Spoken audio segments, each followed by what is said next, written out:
कभी कभी इंसान पूरी जिंदगी में सिर्फ एक बार किसी से सच्ची मोहब्बत करता है और वो एक मोहब्बत एक जख्म बनकर सारी उम्र साथ रहती है। वो मेरी जिंदगी में आया ही नहीं था, बल्कि मेरी जिंदगी बन गया था। न दिन का सुकून था, न रात की नींद, बस वो था, उसकी बातें, उसकी हंसी, उसकी खामोशियां।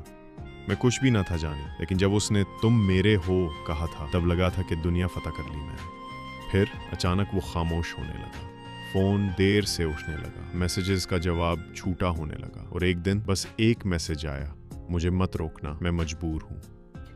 मैं दीवार से टक गया, दिल में कुछ टूटने की आवाज आई, जैसे किसी ने अंदर से वजूद नोच लिया हो। फिर सुना कि वो अब किसी और का हो चुका है। लोग कहते हैं वक्त हर जख्म भर देता है, मगर नहीं, वफा का जख्म कभी नहीं भरता जानी। मैंने सब कुछ छोड़ दिया, बातें, खुशियां, ख्वाब, सब।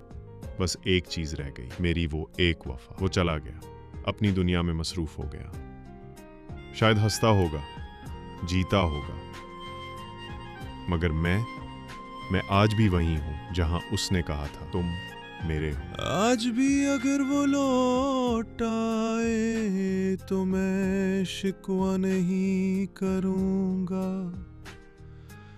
बस कहूंगा मैं आज भी वही हूँ और मेरी वो एक वफा अभी जिंदा